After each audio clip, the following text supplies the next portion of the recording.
8 solid years. In fact, 12 solid years, I beg your pardon. 12 solid years. She had a great influence during the reign of her son and acted in powerful responsibilities, my brother, my sister, as the de facto co-regent of Asantehemaa. Oh.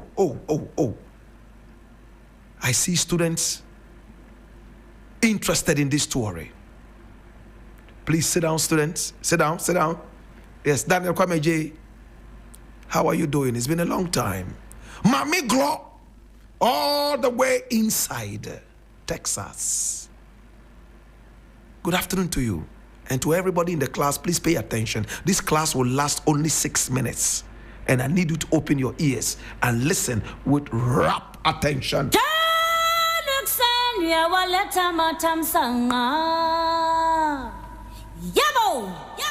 Today we're talking about Asantehemaa Yaa Akyea Oyiakwan.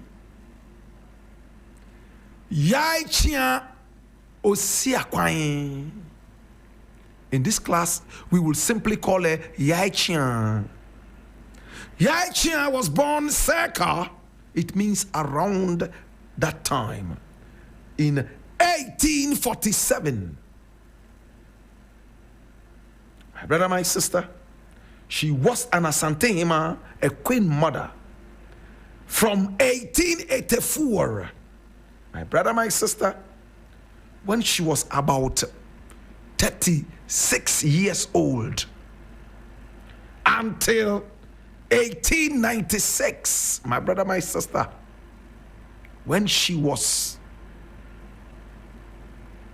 about 52. My brother, my sister,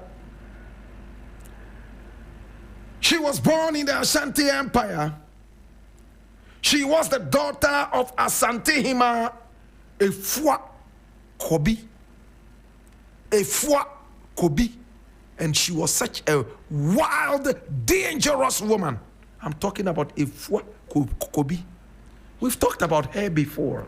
My brother, my sister, she was able to install and destool Ashanti kings. This woman here called Yaa Akyea Oyiakwan.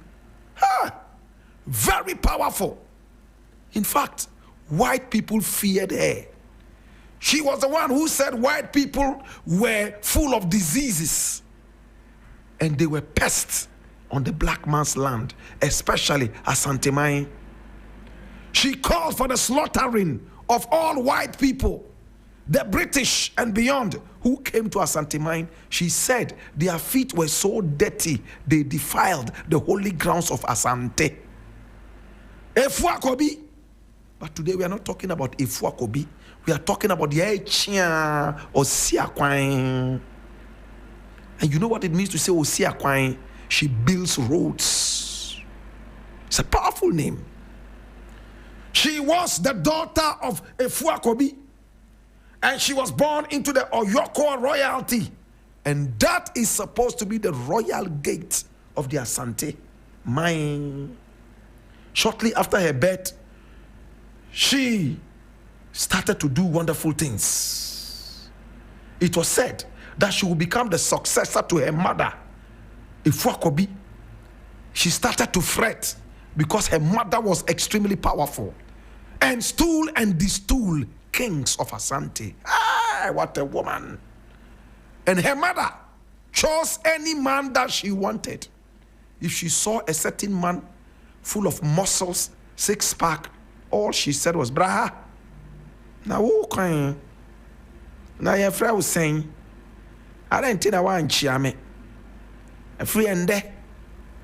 I know patu weba chiame. Sorry, now koda answa. Ubeba besrami ansana wa koda. And you will service her in the morning and in the evening. Yaa Akyea Oyiakwan. She was so powerful. She got any man she wanted. Again, I will not be tempted to talk about Yaa Akyea Oyiakwan today. We are talking about Yaa Akyea Oyiakwan, the woman who succeeded her mother. Her mother was extremely powerful, and she wondered if she could step into the shoes of this great woman. Hi! Now she went ahead to marry Kweku Jambibi, who served as an advisor to the Queen Mother. Did you listen? And other important chiefs of the empire. Now, during their marriage, Yaa Akyea, our heroine for today, had 13 children. 13. She was so fertile. Remember, in those days, there was nothing like doggy style. It was all missionary. Hallelujah. You know what it means to say missionary, right? Okay. Whose hand is up? You expect that I'll tell you what missionary is? Those who know what missionary is, tell him what missionary is after the class. Eh? Who is that? Okay. Please pay attention. Okay? This is the African history class.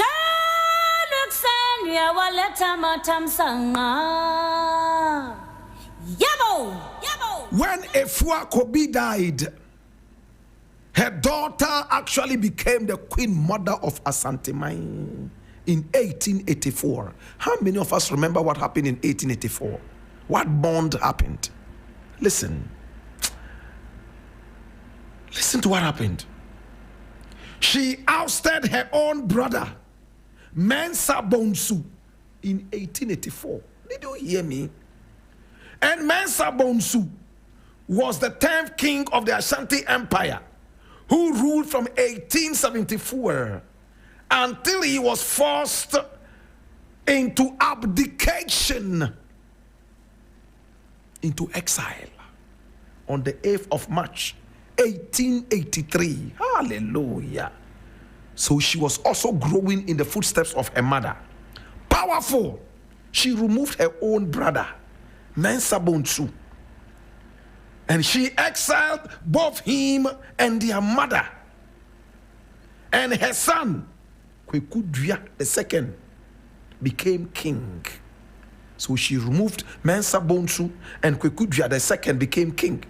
But he died only after 44 days in office because of smallpox. In those days, it was believed that white people were those who brought smallpox to Asante. That was why Efua Kobi said, when you see the white man, kill him.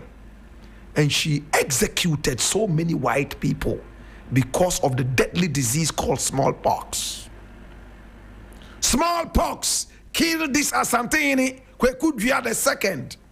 He was the shortest serving king of the Ashanti, arguably. Then, this woman known as Yaa Akyea, after the death of Kweku II, who she favored to become Asantehemaa, hey, look at what she did. She brought her own son, Prempeh I, to the golden stool. And we all know Prempeh I, right? You know, he was the one who was taken into exile in Seychelles. And his photograph? His statue is in Kumasi, standing there. Nice. He was smallish, yet powerful. He later became a Christian, right? Okay, let's not talk too much about that. Now, Prempeh I was only 15 years old. But the mother, Yaa Akyea Oyiakwan, was so powerful and decided to push and make things happen. But this caused a strife in Ashanti. How can a little 15-year-old boy become king?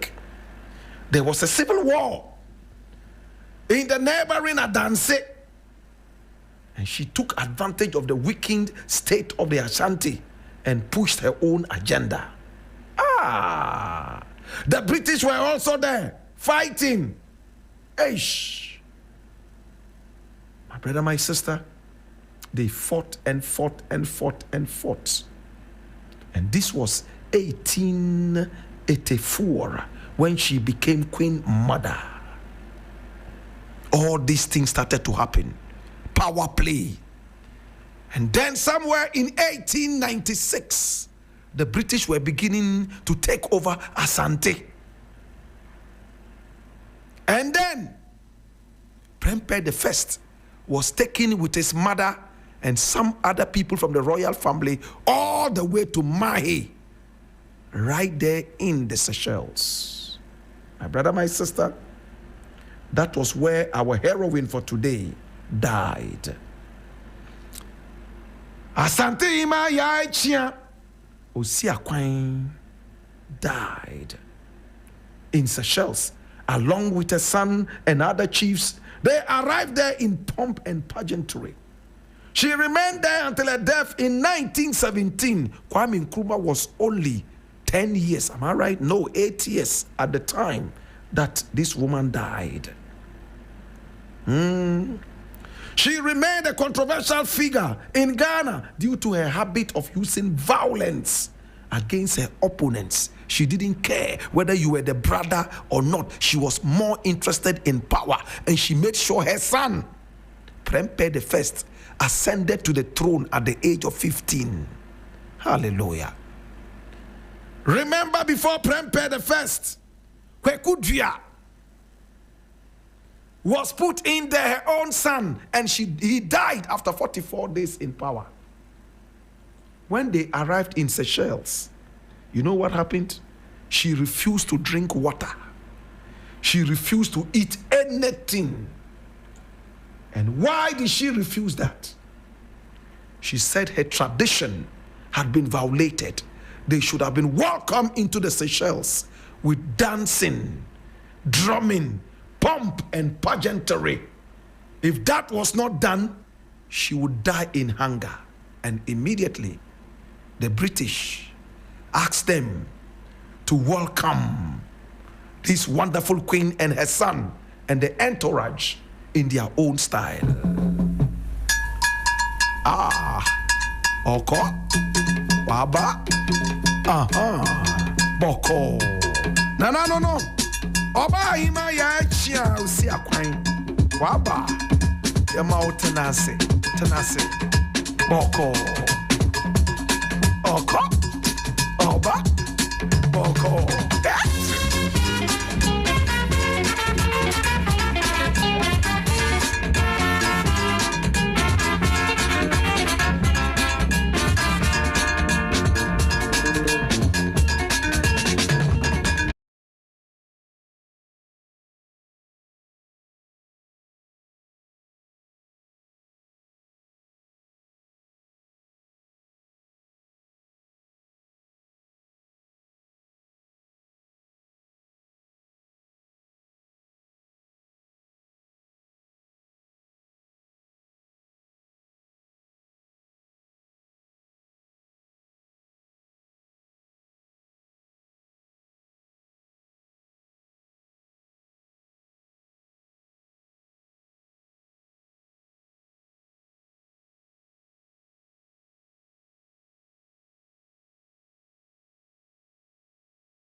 Yaa Akyea Oyiakwan. From when she arrived in the Seychelles, she made it clear that she was a queen mother and she would not take no for an answer. Her son finally returned to Asante when he had become a Christian, but she died in 1917. Yaa Asantehemaa was also carried into exile to the same place, and she joined hands with this powerful woman. Together they lived in the Seychelles until she died in 1917. Mommy. Yeah, mommy, why you be what? Mommy, me see why you be what? Mommy, me see why you be why you be? Yeah, mommy, me do what? Mommy, me say why you be what? Mommy, me say baba yo what? Oh, mommy.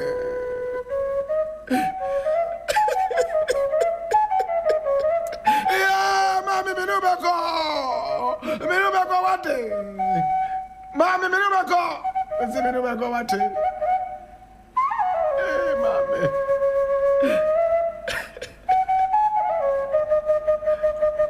Oh, mommy.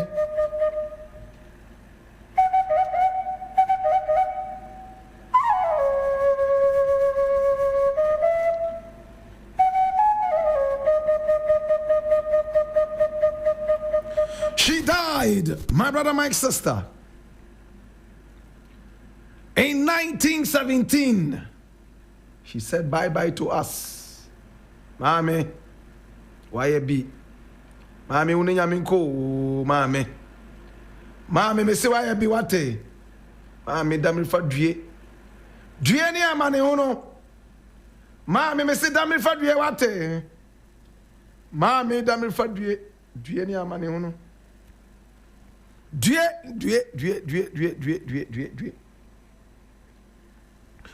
ni amane uno. Mommy, why you be? Why you be?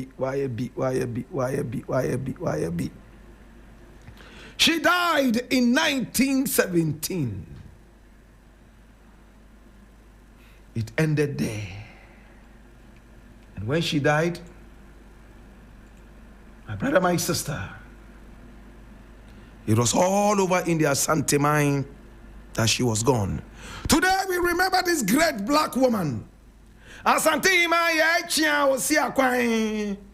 Mami wone yamenko. Yegunsa. Mami yegunsa. Otweredi amponyankron ponsani o. Hwe. Asase ya nsandie. Hwe. Eye madawro mane anim hia.